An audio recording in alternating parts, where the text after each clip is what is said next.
Harry lands in Dumbledore's office. Kind of hard, but lands Dumbledore's office. All the portraits in his office are sound asleep, and he is just kind of there contemplating what happened.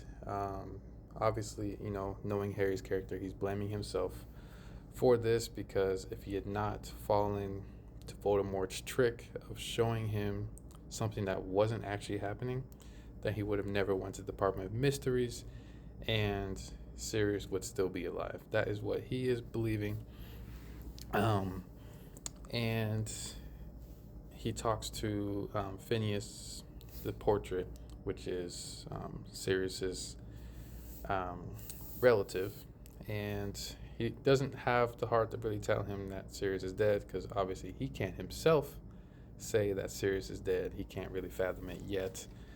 He's still kind of dealing with the gravity of it all. And so them seeing him, they're like, oh, Dumbledore's probably coming back. So they're happy because the office probably hasn't been open for a while.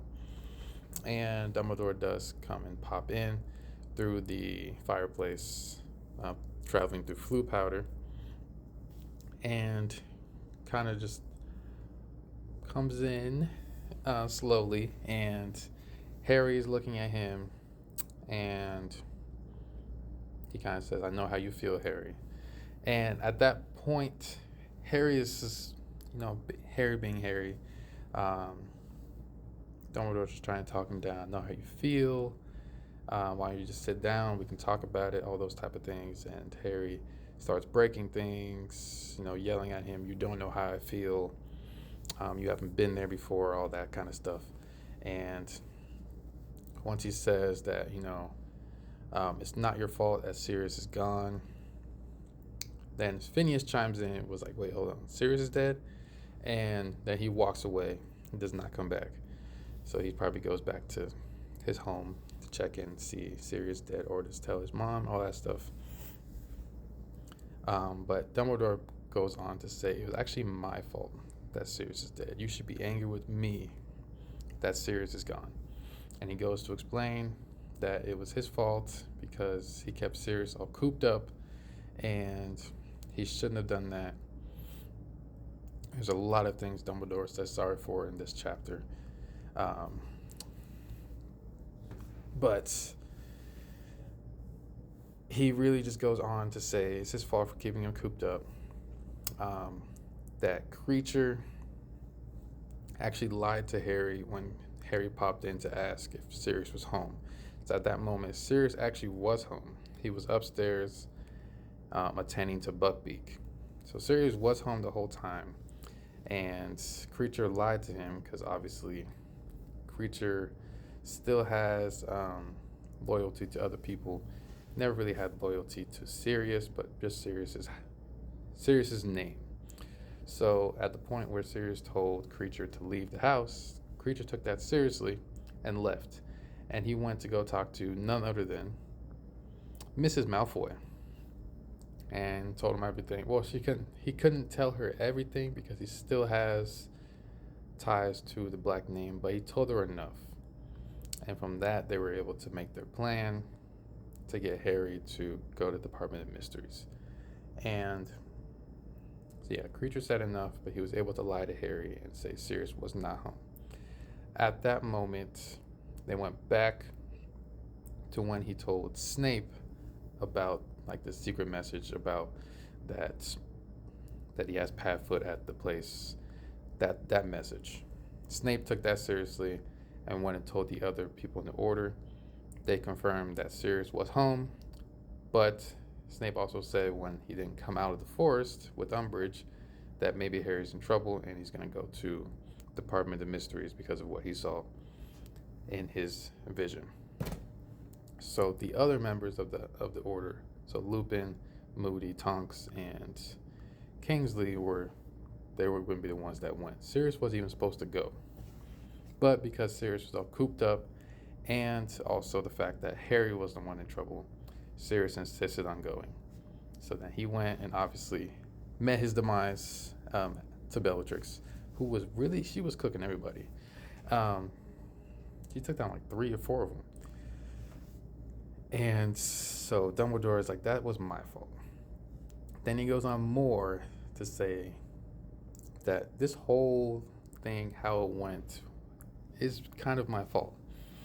And so he goes on to explain he said what he should have told Harry all those years ago when he first arrived at Hogwarts after the Sorcerer's Stone. He said, I should have told you then, but I felt you were too young to know truly the gravity of the situation. And then second year went around. He said, I should have told you then, but I didn't. And then the third year, and so on.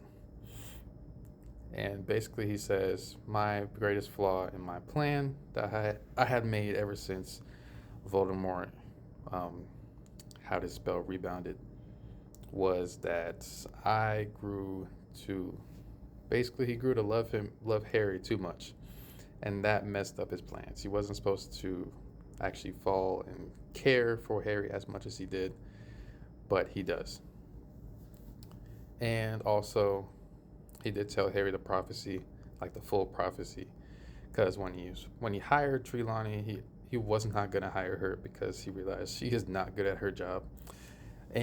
But when he was going to leave, then she went into like her seer mode, kind of what Harry felt or Harry experienced in the Goblet of Fire, like the prophecy that she told him. So the prophecy says the one who was born at the end of July will have the power basically to take down Voldemort, and he will be his parents were the ones to get away from Voldemort multiple times, and the one that is born at the end of July will also be the one that will take down Voldemort, and neither can survive without the other. So one of them has to die, basically, for the other to survive in the end. So, but one of Voldemort's guys heard it, but didn't hear the full prophecy. So he told him the first half, and Dumbledore also let Harry know Neville could have also been the child of prophecy. Like, there was two kids born at the end of July, so himself and Neville as well.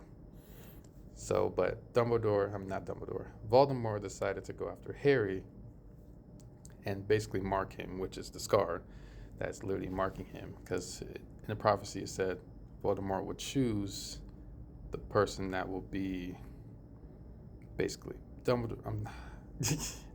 Voldemort would choose the child of prophecy, basically because he himself felt that Harry was a better rival to him because Harry was also a half-blood. So Neville was this close to being the child of prophecy. But he chose Harry, and obviously he had a spell bounce back at him, and he didn't anticipate that because he didn't hear the full prophecy. Because the power of love was his downfall. And then as he goes on, Harry doesn't really understand until it gets to that point. And also, Dumbledore really does back Snape in this as well, because Harry really wants to find a reason to blame Snape for this as well, but Dumbledore backs him up. That's his guy. So we'll see what happens next. And Dumbledore also did apologize for not choosing Harry to be the perfect for Gryffindor class because he just felt like Harry had too much going on and he didn't want to add that much more onto it. So that's why he chose Ron.